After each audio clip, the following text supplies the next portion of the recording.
नमस्कार दोस्तों, आप देख रहे हैं न्यूज नशा और मैं हूं आपके साथ अनु जैन रोहतगी। हाल ही में अमेरिका की तरफ से नौसेना को काफी सारे हथियार, आधुनिक हथियार दिए गए हैं और कहा जा रहा है इससे जो हमारी नेवी है उसकी क्षमता कई गुना ज्यादा हो गई है। और ये जो हथियार है बिल्कुल आधुनिक हथियार है और कहीं ना कहीं जो प्रेशराइज किया जा रहा है इसके जरिए जो हथियार आए हैं नौसेना के पास, हमारी नेवी के पास, कहीं ना कहीं चाइना, पाकिस्तान और जो नेबरिंग कंट्री है इसको लेकर प्रेशराइज है, खासतौर पर पाकिस्तान और चाइना। और आने वाले समय में जो जिस तरह के रिलेशन हमारे अमेरिका के साथ बन रहे हैं और कहा जा रहा था कि ट्रंप चले गए तो बाइडेन के साथ क्या रिलेशन बनेंगे, लेकिन जो बातें चल रही हैं, जो स्टेटमेंट सामने आ रही है, उससे लग रहा है कि बाइडेन भी इंडिया प्रो हैं और इंडिया के साथ अच्छे ताल्लुकात बनाने चाहते हैं। तमाम बातों की जानकारी और चर्चा करने के लिए आज हमारे साथ फॉर्मर मेजर जनरल पीके सहगल सर हैं। सर, आपका स्वागत है न्यूज नशा में। सबसे पहले यही जानना चाहेंगे कि किस तरह के हथियार हाल ही में अमेरिका ने हमारी नेवी को दिए हैं और नेवी जो है कह रहा है, इस तरह के ऑफिशियल्स बयान सामने आ रहे हैं कि बहुत ज्यादा स्ट्रांग होकर सामने आई है। ये जो अमेरिका ने हथियार दिए, पॉइजन 81 जो है सबसे बेहतरीन सर्विलेंस प्लेटफॉर्म है, जिससे हमारी रिकॉर्डेंस की क्षमता जो है बहुत बढ़ जाएगी। Romeo helicopter multi role helicopter है जो दुनिया का सबसे अहम सबमरीन का दुश्मन है, सबमरीन किलर है। जहां तक नेवल गन्स हैं, इससे हमारी एंटी एयरक्राफ्ट, एंटी शिपिंग और बम्बार्डमेंट की कैपेबिलिटी, सबसे बम्बार्डमेंट की कैपेबिलिटी बहुत बढ़ेगी।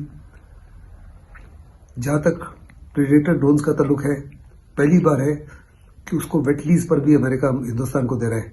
और जो मैं नेवल गन्स का जिक्र किया, वो नेवल गन्स जो है अमेरिका अपनी इन्वेंट्री से हिंदुस्तान को इनिशियली दे रहा है। बाद में जब हिंदुस्तान की गन्स बनेगी तो वो वापस ले लेगा। यानी दूसरे लफ्जों में पहली बार है कि अमेरिका अपनी इन्वेंट्री से हिंदुस्तान को मजबूती देने के लिए इक्विपमेंट साइड स्टेप कर रहा है। तो सर का मानना है कि बहुत ही आधुनिक हथियार है। उन्होंने ये भी बताया कि कौन सा हथियार किस तरह से काम करेगा और कितने एडवांस जो ये हथियार है, किस तरह से हमारी नेवी को जो क्षमता है बहुत ज्यादा बढ़ गई है। और कहीं ना कहीं प्रेशराइज तो है ही इसको लेकर चाइना एक और बात से बहुत ज्यादा प्रेशराइज है। जिस तरह से हमारी दोस्ती अमेरिका के साथ बढ़ रही है और अमेरिका जो है उसकी स्टेटमेंट एलएसी को लेकर बार बार सामने आ रही है और अमेरिका बार बार ये कह रहा है कि एलएसी पे जो भी situation, line of actual control पे जो भी सिचुएशन बनी हुई है उसका जिम्मेदार चाइना है और चाइना को ही पहल करनी चाहिए वहां पर शांति बनाए रखने की।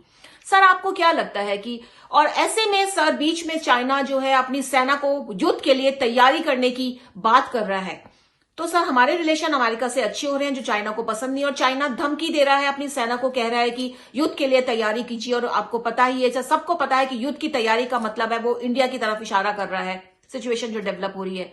सपोज सर अगर ऐसे हालात बनते हैं युद्ध के, तो आपको लगता है क्या पोजीशन रहेगी? और जो अमेरिका, ट्रंप चले गए हैं और बाइडेन की जो पॉलिसीज हैं उससे लग रहा है कि इंडिया को सपोर्ट करेगा, तो सपोज अगर आने वाले टाइम में हालात खराब होते हैं चाइना के साथ, तो अमेरिका क्या हमें सपोर्ट देने हमारे पीछे खड़ा रहेगा, दोस्ती निभाएगा अपनी?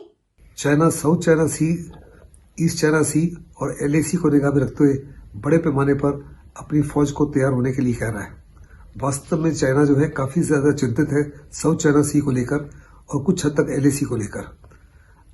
मुझे नहीं लगता किसी प्रकार का युद्ध होगा, लेकिन अगर युद्ध की संभावना होती है तो हिंदुस्तान को किसी प्रकार से अमेरिकन सपोर्ट जो है ट्रूप्स ऑन ग्राउंड नहीं चाहिए।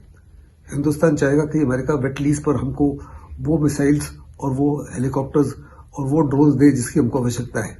दूसरा, हमारी कोशिश होगी कि बाइडेन का अमेरिका सेकेंड फ्रंट खोले ताकि चाइना के ऊपर टू फ्रंट सिचुएशन आए।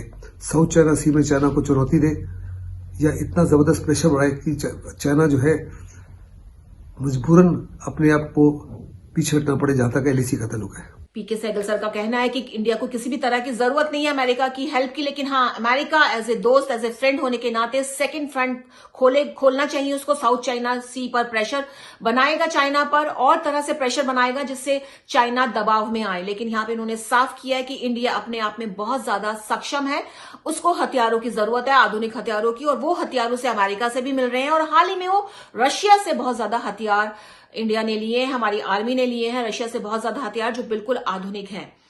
तो उन्होंने ये भी कहा है कि ऐसे हालात आएंगे नहीं क्योंकि इंटरनेशनली बहुत ज्यादा प्रेशर होता है। दोस्तों, युद्ध आसान नहीं है क्योंकि दो कंट्रीज के बीच अगर युद्ध होता है तो वो दो देशों के बीच युद्ध नहीं रहता है, उसमें काफी सारे देश और आसपास की जो नेबरिंग कंट्री है और इंटरनेशनली वर्ल्ड वाइड इन्वॉल्व होता है, क्योंकि हम एक दूसरे से कनेक्टेड हैं। तमाम तरह से ग्लोबलाइजेशन का जमाना है, हर तरह से हम, चाहे वो ट्रेड हो, चाहे वो इकोनॉमी हो, चाहे वो कल्चर हो, एक कंट्री दूसरे कंट्री के ऊपर डिपेंड रहती है। और जब दो देशों के बीच युद्ध होता है तो वो पूरे विश्व का युद्ध बन जाता है। तो ऐसे में चाइना एक महाशक्ति और इंडिया जो है वो भी एक आगे आने वाले समय एक महाशक्ति के रूप में उभर रही है, अपनी पहचान बना ली है। कोई भी नहीं चाहेगा इन दोनों कंट्रीज में युद्ध हो, ना चाइना चाहेगा, ना इंडिया चाहेंगे, और ना ही हमारे जो दोस्त हैं वो भी चाहेंगे। तो उम्मीद हम यही कर रहे हैं, जो धमकी इस तरह की बनाई हुई है चाइना ने कि युद्ध के लिए तैयारी करे, हाल ही में जो स्टेटमेंट आई है कोई धमकी साबित हो चाइना की, और शायद धमकी, और ये बात इसलिए भी आ रही है क्योंकि इंडिया अपना हथियार लगातार बढ़ा रहा है, अमेरिका उसको हथियार दे रहा है, रशिया से उसके अच्छे संबंध हैं, दोनों देशों से इंडिया ने अपने संबंध बनाए हुए हैं। हालांकि रशिया और अमेरिका दो पिलर हैं जो अपोजिट खड़े हुए हैं, लेकिन इंडिया ने इस तरह से अपनी फॉरेन पॉलिसी बनाई हुई है, अडॉप्ट की हुई है कि रशिया से भी उसके अच्छे संबंध है, अमेरिका से भी, और ये बात चाइना को पसंद नहीं आ रही है और तभी वो इस तरह की स्टेटमेंट दे रहा है। तो दोस्तों उम्मीद पूरी यही होनी चाहिए कि युद्ध ना हो, जो हालात बन रहे हैं चाइना के साथ वो एक बातचीत के जरिए हमारी तरफ से पूरी कोशिश की जा रही है, जो मीटिंग लेवल जिस लेवल पे मीटिंग चल रही है लगातार, पूरी बातचीत के जरिए इस समस्या का हल निकाला जाए और एक पीसफुल रिलेशन चाइना के साथ बने। और दोस्तों आप देख रहे हैं न्यूज नशा के जरिए कोशिश रहती है अपडेट जानकारी आप तक पहुंचाने की, चाहे वो पॉलिटिकल हो, चाहे वो इकोनॉमिकल हो, चाहे वो हेल्थ से जुड़ी हुई हो या कोई और जानकारी हो, सीधे साफ लफ्जों में आप तक पहुंचाई जाती है। इसलिए आप बने रहिए न्यूज नशा के साथ, आदत हर खबर की। और आप हमसे जुड़े रहने के लिए सब्सक्राइब करें YouTube पर, फॉलो करें ट्विटर पर और लाइक करें Facebook पर। और ज्यादा जानकारी के लिए न्यूज नशा की वेबसाइट पर जाएं। आपको टाइप करना होगा सिर्फ न्यूज नशा।